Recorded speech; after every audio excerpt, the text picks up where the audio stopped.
बिस्मिल्लाहिर्रहमानिर्रहीम और अस्सलाम वालेकुम। 5 जुलाई और पाकिस्तान में हफ्ते की शाम।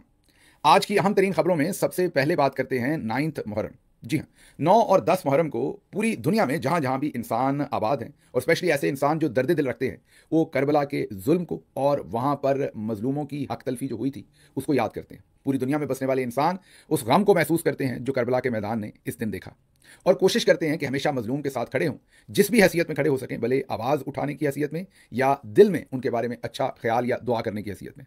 और पूरी दुनिया में बसने वाले इंसान ये भी अदा करते हैं इस दिन कि जालिम के खिलाफ हकगोई करनी चाहिए, आवाज़ उठानी चाहिए, भले वो कितना ही ताकतवर क्यों ना हो। इसी मुनासबत से आज हम बात करते हैं मिलिट्री कोर्ट्स के अंदर जो अंडर ट्रायल थे। अब तो उनको सजाएं हो चुकी, लेकिन उनके पास अपील का कोई हक नहीं। काला पानी आपने सुना था, लेकिन अब वो एक काले कानून के तहत कैद हैं अपने ही मुल्क में, और उनके साथ सलूक ऐसा है जैसे वो किसी दुश्मन मुल्क का बॉर्डर क्रॉस कर गए हों, वहां की अफवाज ने उन्हें पकड़ लिया हो, और उनको कोई पता नहीं कि उन्हें कब इंसाफ मिलेगा और कब वो बाहर रोशनी सूरज की देखेंगे और अपने घर वालों को बाहर आके देख सकेंगे। मिलिट्री कोर्ट्स का जो अहवाल था वो तो आपको पता ही था कि पहले 9 मई पूरे का पूरा रचाया गया। उसके बाद जियो फेंसिंग में जो काबू आया, भले वो वहां वैसे ही खड़ा था, उसको धर लिया गया। उनके ऊपर झूठे मुकदमे बनाए गए, फिर मिलिट्री कोर्ट्स में मुकदमे चलाए गए। पाकिस्तान का आइन सिविलियंस की मिलिट्री कोर्ट्स में ट्रायल को इजाजत ही नहीं देता था। सुप्रीम कोर्ट ऑफ पाकिस्तान में जब यह मुकदमा पहुंचा तो सुप्रीम कोर्ट ऑफ पाकिस्तान के जजेस ने वाजे तौर पर इसे गैर आइनी करार दे दिया और कहा कि मुल्क में इस वक्त क्योंकि अदालतें मौजूद हैं और इवन जो दहशतगर्द पकड़े जाते हैं उनको भी एंटी टेररिज्म कोर्ट के अंदर ट्रायल किया जाता है। इंसदादे दहशतगर्दी की जो अदालतें हैं वहां उनके ट्रायल होते हैं, तो फिर इन्होंने कौन सी इतनी बड़ी दहशतगर्दी कर दी है? ठीक है, इन्होंने एक एहतजाज किया, आपका इल्जाम है कि इन्होंने घर जला दिया, तो ये कोई ऐसा तो नहीं है जिस तरह जीएचक्यू पे हमला हो गया या जिस तरीके से पीएनएस के जो पाकिस्तान नेवी के असासे थे कराची में वो जला दिए थे, या और कत्लो गारत जो होती है, क्योंकि ये एक वाहिद ऐसा वाकया था जिसमें ना ही मिलिट्री की तरफ से कोई खास जख्मी हुआ, ना ही खुदा न खास्ता किसी की जान गई। हाँ, ये जरूर है कि सिविलियंस की साइड पर 25 से ज्यादा लोगों को उस दिन जाँ भाग कर दिया गया, सीधी गोलियां मार के उनको कत्ल किया गया। उनके कत्ल की, उनकी जान जाने की तो कोई बात ही नहीं करता। उनके घर वाले भी इतने डरे हुए हैं कि वो जो 25 लाशें 9 मई को गिरी उनके बारे में अक्सर लोग बात ही नहीं करना चाहते, बल्कि आप देखेंगे कि उनका कहीं नाम भी नहीं आता, उनकी कहीं तस्वीर भी नहीं आती, उनकी कोई रिकग्निशन ही नहीं होती। अगर उस दिन भी कोई मजलूम है तो वो पाकिस्तान तहरीक इंसाफ का वर्कर है, क्योंकि 9 मई को भी खैबर पख्तूनख्वा में खुसूसी तौर पर सीधी गोलियां मार के लोगों को कत्ल किया गया। सबको 26 नवंबर को मारी जाने वाली सीधी गोलियां तो पता है, क्योंकि वो कैमरे की आंखों में कैद है, लेकिन 9 मई को जो कत्ल गारत की गई उसका बहुत ज्यादा जिक्र भी नहीं होता। बहरहाल सुप्रीम कोर्ट ऑफ पाकिस्तान के इस फैसले के बाद चौधरी निजामुद्दीन साहब को यह काबिल कबूल नहीं था, क्योंकि 9 मई रचाया ही इसलिए गया था कि पूरी दहशत कायम की जा सके। इसलिए मिलिट्री कोर्ट्स ने सुप्रीम कोर्ट ऑफ पाकिस्तान का जो हुक्म था वो मानने से इनकार किया और लोगों को वहीं रखा। हालांकि सुप्रीम कोर्ट ऑफ पाकिस्तान के फैसले के बाद कई महीने तक ये तमाम लोग जो हैं ये मिलिट्री कोर्ट्स की कस्टडी में रहे। हालांकि उनका एक दिन भी उसके बाद मिलिट्री कोर्ट्स की कस्टडी में रहना या मिलिट्री की कस्टडी में रहना गैर कानूनी और गैर आईनी था। इनको मिलिट्री ने अपनी कस्टडी में रखा, जानबूझ के सब कुछ लिंगर ऑन किया। उसके बाद आपको पता है इलेक्शन चोरी किया, उसके बाद आइन में अमेंडमेंट्स की और सुप्रीम कोर्ट पर ही कब्जा कर लिया। जी, 26वीं आईनी तरमीम के बाद सुप्रीम कोर्ट को ही बदल दिया गया। जिस सुप्रीम कोर्ट ने फैसला दिया था, मर्जी का चीफ जस्टिस लगा दिया गया। जस्टिस मंसूर अली शाह जो चीफ जस्टिस बनने वाले थे उनको चीफ जस्टिस नहीं बनने दिया गया, अपनी मर्जी का चीफ जस्टिस लगा के और फिर मर्जी का आईनी बेंच बना के, और वो जो जस्टिस अमीनुद्दीन, बल्कि आप उन्हें काजी अमीनुद्दीन शैतान कहें, क्योंकि वो काजी भी हैं और शैतान भी हैं। मीन काजी वाली खसूसियात भी हैं और शैतान वाली भी हैं, लेकिन आपको साथ हाजी भी लगाना पड़ेगा, तो आप उन्हें जस्टिस हाजी काजी अमीनुद्दीन शैतान कह सकते हैं, क्योंकि हर तरह का लबादा उन्होंने उड़ रखा है। उन्होंने आईनी बेंच में बैठ के मिलिट्री कोर्ट्स को, सिविलियंस को मिलिट्री के सपोर्ट कर दिया और पाकिस्तान के आइन के खिलाफ फैसला दे दिया। खैर, आइन तो पहले ही पाकिस्तान का तोड़ा जा चुका है और उस पर अब फील्ड मार्शल साहब का कब्जा भी है। लेकिन इसी सुप्रीम कोर्ट ने, यही जो 2 नंबर बेंच बनाया हुआ है, इसी ने यह भी फैसला दिया कि अगले चंद दिन के अंदर अंदर, जी हाँ, गालिबन 1.5 महीने का वक्त दिया था, उसके अंदर अंदर आप कानून साजी करें ताकि मिलिट्री कोर्ट्स में, जिनको मिलिट्री कोर्ट्स में से सजाएं मिली हैं, वो हाई कोर्ट या सुप्रीम कोर्ट में जाके अपील कर सकें। क्योंकि मिलिट्री कोर्ट्स में तो अमूमन मिलिट्री के अपने लोग होते हैं जो गद्दारी में इन्वॉल्व होते हैं या किसी और ऐसी चीज़ों में, मिलिट्री के अपने डिसिप्लिन के जो मिलिट्री पर्सनल होते हैं, तो उनकी अपील भी मिलिट्री के अंदर ही होती है और वो आर्मी चीफ ही उनके ज़मीनी खुदा होते हैं, बल्कि खुदाई दावेदार होते हैं, और उन्हीं के पास उनकी अपील होती है। सब कुछ वहीं खत्म हो जाता है। अब ये तो बेचारे सिविलियन हैं, इनको तो मिलिट्री कोर्ट्स के अंदर जाना ही नहीं चाहिए था, लेकिन चले, चौधरी साहब को यही सूट करता था पॉलिटिकली, क्योंकि वो एक सियासी जमात बने हुए हैं, वो इनको मिलिट्री कोर्ट्स में ले गए। आपको सारी दास्तान सुना दी कि आइन इजाजत नहीं देता था, सुप्रीम कोर्ट का वाज़ेह फैसला आ गया, इसलिए हमने आइन भी लूट लिया और अपने मकासद के लिए सुप्रीम कोर्ट को भी लूट लिया, और दोनों को लूटने के बाद, यरगमाल बनाने के बाद, जबरदस्ती इन लोगों का फैसला हमने मिलिट्री कोर्ट से किया। किसी को 10 साल सजाएं दी, तो किसी को 12 साल, तो किसी को 2 साल, तो किसी को 6 साल। जो 2 साल वाले थे वो अपनी सजाएं पूरी करके बाहर आ चुके हैं। उनमें से कुछ को 1-1 साल, 1.5 साल की सजा के बाद कहा कि माफ कर दिया, हालांकि माफ नहीं किया, उनको 1.5 साल जेल में रख लिया था। अब जिनको 10-10, 12-12 साल की सजाएं दी हैं वो तमाम इस वक्त जेलों में हैं। और सुप्रीम कोर्ट का फैसला कहता था कि हुकूमत 1.5 महीने के अंदर लेजिस्लेशन करे ताकि इन लोगों को अपील का हक मिले। और मिलिट्री कोर्ट्स के अंदर जो कर्नल साहब ने या मेजर साहब ने फैसला किया है, बगैर शवाहिद देखे, बगैर किसी बातचीत के, बस मर्जी थी, ऊपर से हुक्म था इनको सजा दे दें। और आपको वैसे ही पता है कि मिलिट्री में तो यस सर कहना होता है, ऊपर से जो हुक्म है, नो सर वाला तो काम ही नहीं है। नो सर का मतलब तो बगावत है, बगावत का मतलब तो सजाए मौत है मिलिट्री में। तो इसलिए जो अफसरान है, वो मेजर हो, कर्नल हो, उसको अगर आर्मी चीफ ने तो नहीं, उनके सीनियर ने बता दिया कि यह सजा देनी है, तो आगे से आवाज़ तो यस सर आनी है। वहां पर यह तो नहीं हो सकता कि सर मेरा ज़मीर इजाज़त नहीं देता, सर कानून इजाज़त नहीं देता। वहां वही कानून है जो सीनियर ने अपने मुंह से निकाल दिया, क्योंकि डिसिप्लिन है। मैंने जैसे कहा कि वहां नो सर कर देंगे तो बगावत हो जाएगी, बगावत हो गई तो बस फिर उसकी तो सजाए मौत या उम्र कैद होगी। मेरा ख्याल है कि सजाए मौत तो शायद ना दें, लेकिन उम्र कैद तो कम से कम होगी। तो इसलिए कर्नल साहब तो खुद बंदी हैं बेचारे, उनको तो जो ऊपर से हुक्म आया वो उन्होंने मिलिट्री कोर्ट्स में सजाएं सुना दी। अब सुप्रीम कोर्ट का ये जो जाली झूठा बेंच था, इसने कहा था कि 45 दिन के अंदर इनको अपील का हक दें। अभी तक हुकूमत ने, कोई 60 दिन हो गए हैं सजाएं सुनाए हुए भी, हुकूमत ने अभी तक कोई कानून साजी का अमल शुरू नहीं किया। तहरीक इंसाफ की तरफ से एक प्राइवेट मेंबर बिल के तौर पर लेजिस्लेशन को जमा करवाया गया है कि प्राइवेट मेंबर बिल के तौर पर इस पर बातचीत हो और लेजिस्लेशन हो। काम ये हुकूमत का था। 60 दिन से ज़्यादा गुजर गए हैं, लेकिन कोई इस पर कानून साजी नहीं हुई। ये जितनी देर भी वो बेचारे जेलों के अंदर हैं, इसका मतलब उनकी कोई अपील नहीं हो सकती। इस वक्त उनके लिए पाकिस्तान में कोई कानून नहीं है, उनके लिए कोई रेमेडी मौजूद नहीं है। जो पाकिस्तान का आइन था वो सिविलियंस को मिलिट्री कोर्ट्स में जाने से रोकता था, मतलब कि इजाजत नहीं थी। वो इन्होंने लूट लिया, मैंने बताया, सुप्रीम कोर्ट भी कर लिया। अब वही लूटी हुई सुप्रीम कोर्ट कह रही है कि इनको अपील का हक दें, तो उसके लिए लेजिस्लेशन नहीं कर रहे। तो 9वीं और 10वीं मुहर्रम को सोचिए कि हम यजीदियत को बुरा कहते हैं, और यजीदियत क्या है। आप इन लोगों के घर वालों के बारे में सोचिए, जवान लड़के हैं, इनके पूरे मुस्तकबिल तबाह कर दिए, बुजुर्ग हैं उसमें।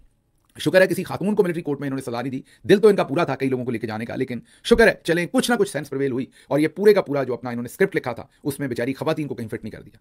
क्योंकि खवातीन जो है वो पॉलिटिकली बहुत एक्टिव हैं, और मैं तो ये समझता हूं कि वो मर्दों से भी ज्यादा पिछले एक दिहाई में हमने देखा सूझबूझ सियासी तौर पर रखती हैं। ऐसी सूरत हाल में चौधरी साहब ने खवातीन पर सबसे बुरा क्रैकडाउन किया।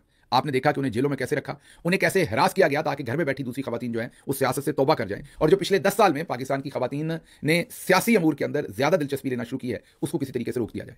तो हम एक दफा फिर मुजम्मत करते हैं इस यजीदियत की 9वीं और 10वीं मुहर्रम के दिन, जो मिलिट्री कोर्ट्स के कैदियों के साथ हो रही है, जो उनके अहल खाना के साथ हो रही है, जो उनका हर तरह का हक सलब किया गया है, सिर्फ इसलिए कि वो एहतजाज के लिए निकले थे। अब चलते हैं अगली खबर की तरफ। कारगिल, आज का दिन कारगिल के नाम, कारगिल की यादें ताज़ा हो रही हैं। स्पेशली दुआ कीजिए उन शहीदों के लिए और उनके घर वालों के लिए, क्योंकि उनका कौम पर एहसान होता है। जो भी बेटा वतन के लिए अपना लहू बहाता है, वो असल में कौम पर उसका कर्ज होता है। स्पेशली उनकी माओं की आंखों से गिरा हुआ एक एक आंसू, उनके बच्चों की यतीमी, उनकी जो बीवियां हैं उनका बेवा होना, ये तमाम कुर्बानियां होती हैं कौम के लिए।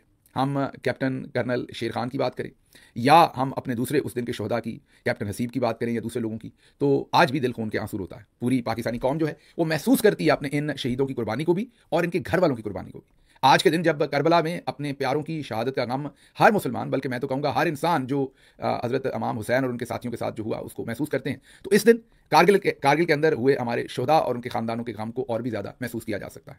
जहां हम ये गम महसूस करते हैं और खराज तहसीन पेश करते हैं कैप्टन कर्नल शेर खान की दलेरी को, अपने दूसरे जो अफसरान और जो हमारे दूसरे सिपाही थे या हवालदार थे, जो भी वहाँ पर लड़ रहे थे, जहाँ हम उनकी बहादुरियों की मिसाल देते हैं, जहाँ पर हम यादें ताज़ा करते हैं, उन्हें खराज तहसीन पेश करते हैं, उनके लिए दुआ करते हैं और उनके ख़ानदानों के एहसानमंद महसूस करते हैं, वहीं पर हमें याद आता है कि हमारा रियासत के तौर पर किरदार क्या था। आइए आपको सुनाते हैं लेफ्टिनेंट जनरल रिटायर्ड शाहिद अजीज इस बारे क्या कहते हैं। तकरीबन कुछ 600 से ऊपर लोग थे जो शहीद हुए। जनरल परवेज मुशर्रफ ने बॉडीज नहीं वापस ली गई। जनरल परवेज मुशर्रफ ने कहा कि 300 या इससे कुछ जायद का नंबर है, आप कहते हैं 600 है, डबल दैट नंबर है, और सबकी बॉडीज ये भी सुनी सुनाई बात है, क्योंकि मैं उन डिपार्टमेंट से मुंसलिक नहीं रहा जहां पर इनके आदाद-ओ-शुमार लिख के जाते। बॉडीज क्यों नहीं वापस ली हमने? कुछ बॉडीज नहीं ली, शायद इसी वजह से कि कैजुअल्टीज नहीं बताना चाहते थे कितनी हुई है। और अगर 500-600 आदमी थे और उसमें 300 मारे गए, तो आधी फौज जो हिस्सा ले रही थी वो तबाह हो गई। आप क्या समझते हैं कि एक नाकाम? आपने सुन लिया। तो हम इनको उस तरीके से ऑनर नहीं कर सके जिस तरीके से इन्होंने हमारे लिए जान दी थी। ऊपर पॉलिसी बनाई गई होगी, वो गलत बनी, सही बनी, ये सब डिस्कशंस आपको पता है। कारगिल की पॉलिसी ठीक थी या गलत थी, ये सब आप सुन चुके हैं। बहुत नवाज शरीफ कहते हैं मुझसे पूछा ही नहीं गया, मुझे पता ही नहीं था। ये मुशर्रफ साहब का अपना एडवेंचर था, तो ठीक था, गलत था। अगर जीत हो जाती तो सबने कहना था बहुत अच्छा है, अब क्योंकि वो गलत हो गया तो सब कह रहे हैं गलत है। और जाहिर है अगर ये बगैर किसी स्ट्रैटेजी के था तो फिर ये एक एक्टिविज्म ही था, फिर जाहिर है एक गलत प्लान था जिसमें हमारे इतने सारे जवान जो है वो शहीद हुए। लेकिन ये गलत था या सही था, इस बहस को छोड़ देते हैं। लेकिन जब हो गया और हमारे लोग शहीद हो गए तो फिर हमने उनको ओन क्यों नहीं किया, ये बहुत बड़ा सवाल है। और इसके ऊपर स्पेशली ये कोई बाहर से सिविलियन नहीं कर रहा, ये एक जनरल साहब कर रहे हैं। मैंने शाहिद अजीज साहब का आपके सामने बयान रखा है, उनका बयान रिकॉर्ड पर है। किसी ने उनके बयान की ना तरदीद की, ना मजम्मत की, और ना ही उन्हें अगवा बराए बयान किया गया कि उन्होंने अपना बयान वापस लिया हो। वैसे रिवाज है, इन्होंने जनरल अमजद शोएब साहब को ये इन्होंने किया, इसी तरीके से अगवा किया, और ये रिवाज अब चल निकला हुआ है। लेकिन कम अज़ कम जनरल शाहिद अजीज बच गए, उनके आप यही कहिए कि सीनियरिटी का लिहाज किया गया, लेकिन उनका ये जो बयान है वो रिकॉर्ड पर है। दूसरी तरफ अगर एक तरफ हम देखते हैं हमारी मिलिट्री लीडरशिप या उस वक्त परवेज़ मुशर्रफ साहब ने जो किया। दूसरी तरफ शहबाज शरीफ और नवाज शरीफ ने कारगिल जंग के बाद शोहदा के एजाज़ में जो एक तकरीब मुनक्कद हुई उसमें शिरकत से इज्तनाब किया और कोशिश की कि पीटीवी पर भी ये तकरीब ना दिखाई जाए। पंजाब के वज़ीर आला की बजाय सब वज़ीर आला ने शिरकत की, तमाम वज़ीर आला जितने थे बाकी सूबों के उन्होंने शिरकत की, सिर्फ शहबाज शरीफ ने नहीं की और ना ही नवाज शरीफ ने गालिबन की। और ये नसीम ज़हरा साहबा की किताब पे है। नसीम ज़हरा साहबा की किताब में से ये आपके सामने हम रख रहे हैं, वो वाज़ेह तौर पर बताती हैं कि किस तरीके से एक तरफ मिलिट्री लीडरशिप अपने आप को डिस्टेंस कर रही थी सारे मामले से, तो दूसरी तरफ पॉलिटिकल लीडरशिप जो उस वक्त की थी वो भी अपने आप को डिस्टेंस कर रही थी। लेकिन माएँ तो डिस्टेंस नहीं कर सकती, जिन माओं के बच्चे वहां शहीद हुए थे वो तो इस सारे से अपने आप को डिस्टेंस नहीं कर सकती थी। आइए सुनते हैं एक शहीद की वालदा का इसी सूरत हाल पर बयान। हमारी मुशर्रफ साहब ने ओनी नहीं किया, इंडिया वालों ने कहा कि हम डेड बॉडीज हमारे पास महफूज हैं, तो मैं बड़ी रोई पीटी, मैंने कहा कि करें इसको, उनकी के लिए कुछ करें।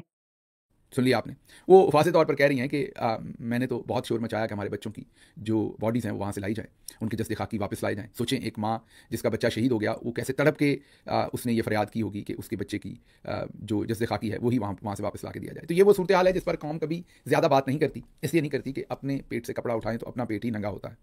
जब हम ऐसी बातों पे बात करते हैं तो जाहिर है अपने लिए ही जगहसाई का बायस बनते हैं। ज़्यादा बात करते हैं तो अपनी ही तहकीर करेंगे। इसमें कोई भले पॉलिटिकल डिफरेंसेस हैं, इस वक्त के जो मौजूदा जनरल्स हैं वो सियासी पार्टी बने हुए हैं, लेकिन ये जो शहीद हैं ये तो सांझे हैं। लेकिन इससे हमें सीखने की ज़रूरत है कि हम कुछ भी करें, वो अच्छा हो या बुरा हो, फिर उसे ओन करना चाहिए, कौमी तौर पर इकट्ठे ओन करना चाहिए। ऐसा नहीं होता कि सक्सेस की ओनरशिप पूरी कौम ले और फेलियर की ओनरशिप जो है वो सिर्फ शोहदा के ऊपर छोड़ दी जाए। फेलियर का मतलब जंग का फेलियर, शहीद तो फेल नहीं हुए, उन्होंने तो जान लड़ा दी, वो तो वहाँ पर लड़े, लेकिन अगर स्ट्रेटजी गलत थी तो उनकी जान जाने के जिम्मेदार भी हम ही थे। कौम के तौर पर से जाहिर है जब आप लीडरशिप ऊपर बैठी होती है वो जो गलतियां करती है खमियाजा तो पूरी कौम को भुगतना पड़ता है। तो ये अफसोसनाक दिन है उस हिसाब से। एक तरफ मैंने जैसे आपको कहा कि कैप्टन कर्नल शेर खान की दलेरी दिल को गरमाती है, तो दूसरी तरफ इस बूढ़ी माँ के आंसू जो हैं वो दिल को शर्मिंदगी दिलाते हैं।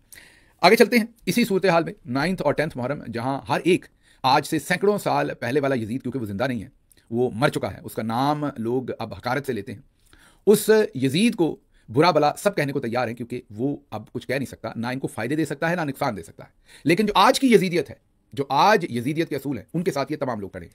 लेकिन इनकी बेशर्मी ये है कि आप जा बजा जाएं और करबला की जो जुल्म हुआ उसकी मार्फत आज जो मजालस हो रही हैं, जा बजा जो महफिलें हो रही हैं, आप वहाँ पर जाके देखेंगे तो आपको कई जगहों पर ये लोग मिलेंगे। कोई रो रहा होगा, कोई मातम कर रहा होगा, और यही बेशरम जो है वो परसों दोबारा जुल्म की ड्यूटी पर वापस आएंगे, यजीदियत पर वापस आएंगे और जाएंगे भी यजीदियत से। मसलन ये मुझे इस्लामाबाद के आईजी अली नासिर रिजवी नजर आ रहे हैं, एक मुहर्रम के जुलूस में खुद ड्यूटी सर अंजाम दे रहे हैं। मजहबी तौर पर सोचते हैं कि ये करने से ये बड़ा अकीदत वाला काम कर रहे हैं, लेकिन 26 नवंबर को लोगों के सरों में जब गोलियां उतारी गई तो इनको लग रहा था कि ये हुसैनियत कर रहे हैं, यजीदियत नहीं कर रहे हैं। और ये दिल से मानते होंगे, ऐसा नहीं, या हो सकता है इनके दिलों पर ताले लग गए हों, या ऐसे ही सोचते हों। तो साथ यजीदियत का, ये पैरोकार और साथी यजीदियत के हैं, लेकिन फिर अपने दिलों को तसल्ली देने के लिए ये हुसैनियत का भी प्रचार करते हैं, भले लफ्ज़ों में करते हैं, या साल के 2 दिन 4 दिन ये हुसैनियत के साथ खड़े होते हैं, बाकी सारा साल ये यजीदियत के साथ खड़े होते हैं। एक ही मिसाल नहीं है, आप हर शहर में देख लेंगे तो आपको तमाम ऐसे यजीदियत के साथी जो हैं वो आज हुसैनियत के साथ खड़े होने का ड्रामा करते हुए नजर आएंगे। आगे चलते हैं, अगली खबर जो है वो आपके सामने रखेंगे। तशद्दुद पर इस्टेब्लिशमेंट की अजारादारी है, ये कहना है सुहेल वड़ाइच साहब का। वो कहते हैं कि तशद्दुद का हक और अजारादारी कानूनी तौर पर है ही इस्टेब्लिशमेंट के पास। ये लोग ये नहीं कह रहे कि रियासती रिट, बल्कि तशद्दुद का लफ्ज़ इस्तेमाल हो रहा है। यही चीज़ राजू बन गया जेंटलमैन ने कही थी, आपको याद करना पड़ेगा। उन्होंने कहा था कि जो तशद्दुद है उसका हक है। सुहेल वड़ाइच क्या कह रहे हैं ये जरा सुन लीजिए। देखो, वायलेंस से वायलेंस ही पैदा होती है और एस्टेब्लिशमेंट से बड़ी फिर वायलेंट कोई पार्टी नहीं होती। ये क्योंकि उनकी मोनोपोली है वायलेंस पे। उनको एक आईनी इख्तियार है वायलेंस का, और किसी को आईनी इख्तियार नहीं है वायलेंस का। एक स्टेट के अंदर सिर्फ जो एस्टेब्लिशमेंट होती है उसके पास वायलेंस की मोनोपोली होती है, और बाकी कोई वायलेंस अगर करे तो वो उसको कुचल देते हैं। यही स्टेट होती है। सुन लिया आपने, वो ये नहीं कह रहे कि कानून के अंदर रहते हुए रियासती ताकत चलें जो होती है वो उनके पास, वो कहते नहीं, तशद्दुद लेजिटिमेट है उनके लिए और उन्हीं के पास उसका हक है, और वो फिर बहुत तशद्दुद करते हैं। ये वो लोग हैं जो दावा करते हैं हुसैनियत के साथ खड़े होने का, लेकिन यजीदियत की ताकत से आपको डराते हैं। आपको बताते हैं कि यजीदियत के पास ताकत ज्यादा है और आप डर जाएं और उसके खिलाफ आवाज ना उठाएं, वरना तशद्दुद तो फिर उनके पास एक लेजिटिमेट हथियार है और वो तशद्दुद में तो बहुत आगे निकल जाएंगे। और अगर कोई निहत्ते लोग सिर्फ आवाज उठाते हैं तो ये उन्हें भी पुरतशद्दुद कह के अपनी जो नौकरी है उसे पक्का करते हैं, या अपने जो इनको मैं यही कहूँगा कि फ़वायद मिलते हैं उनको पक्का करते हैं। लेकिन एट द सेम टाइम आप पूछेंगे तो ये हुसैनियत के साथ भी खड़े हैं और यजीदियत के साथ भी खड़े हैं। समझ नहीं आती कि इनको हुसैनियत और यजीदियत के अंदर फ़र्क क्यों महसूस नहीं होता। इनका विजन ब्लर है, इनका ज़मीर का विजन ब्लर है, क्या है मसला कि ये दोनों तरफ ही खेल जाते हैं। कैसे खेल जाते हैं ये हमें समझ नहीं है। अगली खबर इमरान खान साहब का बयान है। इमरान खान साहब को जेल में 700 दिन हो गए हैं। जी हाँ, जेल की काल कोठरी में रह लूंगा लेकिन गुलामी कबूल नहीं करूंगा। मेरा तमाम लोगों को पैगाम है कि सबको ऐसी गुलामी पर कैद को तरजीह देनी चाहिए, क्योंकि जब हम बाहर आज़ाद ही नहीं हैं तो फिर ऐसी रिहाई का क्या फ़ायदा। इलामा इकबाल का शाहीन ऊंचा उड़ता है, वो किसी का गुलाम बनकर नहीं रहता। ये बयान है इमरान खान का। ज़ाहिर है 10वीं मुहर्रम के एतबार से वो यही कह रहे हैं कि गुलामी इस तरह की ये जो गुलामी है, इससे कैद बेहतर है। कम से कम इंसान अपने ज़मीर में तो आज़ाद है कि मैंने आवाज़ उठाई है। अगली खबर रखते हैं। आपको सिर्फ लगेगा कि हुसैनियत का ही नाम इस्तेमाल किया जा रहा है यजीदियत के पैरोकारों की तरफ से। नहीं, कुछ ऐसे हैं जो औलिया अल्लाह का नाम भी इस्तेमाल करते हैं। इनसे मिलिए, ये इसहाक डार हैं, ये दाता दरबार पर हाजिरी दे रहे हैं। इनकी अक्सर कंपनीज जो है जिन पर मनी लॉन्ड्रिंग या दूसरी चीज़ों के इल्जाम हैं, उनके नामों के अंदर भी दाता अली हजवेरी या अली हजवेरी, मतलब दाता साहब का नाम इनकी कंपनियों में भी है। ये सोचते हैं कि उनका नाम रखने से इनके काम में बहुत बरकत है। जी हाँ, आप दुरुस्त कह रहे हैं। ये सोचते हैं वही बटुआ जिसके ऊपर अल्लाह का नाम लिखा होता है, उसके अंदर करप्शन के पैसे डालते जाओ और समझो कि इसके अंदर बहुत बरकत पड़ रही है उस नाम की वजह से। ये बिल्कुल अंदर सारा करप्शन का माल रखकर, और जो इन पर इल्जामात हैं सारे के सारे इनके अपने हैंड रिटन नोट्स हैं अदालत के अंदर कि इन्होंने मनी लॉन्ड्रिंग की, लेकिन कंपनियों के नाम दाता अली हजवेरी के नाम पर रखने हैं। सिर्फ इतना ही नहीं है, 2 दिन 3 दिन पहले खबर आई थी कि गालिबन दाता अली हजवेरी का जो दरबार है उसमें भी फाइनेंशियल गबन हुआ है। 86 करोड़ रुपए का फाइनेंशियल गबन वहां पर हुआ। दुरुस्त सुन रहे हैं हम। तो दादा साहब का जो दरबार है, और ये सिर्फ एक दरबार पर नहीं हुआ, महकमा औकाफ के अंदर बेकायदगियों की बात आई थी और करोड़ों रुपए बल्कि अरबों रुपए की करप्शन सामने आई थी। सिर्फ एक दरबार पर 86 करोड़ रुपए का गबन हुआ था। अब जब इस तरह के मुजावर वहां चले गए हैं, सो कॉल्ड मुजावर, जो इसहाक डार साहब जैसे, जो जिनको आता ही 2 नंबरी करना है, तो सोचें फिर दरबारों पर भी बेईमानी होनी है और दरबारों पर भी फ्रॉडी होना है और क्या होना है। तो अब जब इस तरह के ताले अजमा, या जो आप समझें कि पंक्चर लगाने के माहिर हैं कि कहीं से माल बन जाए, तो जब वो दरबारों के अंदर पहुंचेंगे तो फिर उनको देखा देखी वहां के लोग भी इन्हीं वाला रंग पकड़ेंगे। खबरें और भी थी, लेकिन मुझे यहां से इजाजत दीजिए। अल्लाह आपका हामी और नासिर हो। पाकिस्तान जिंदाबाद।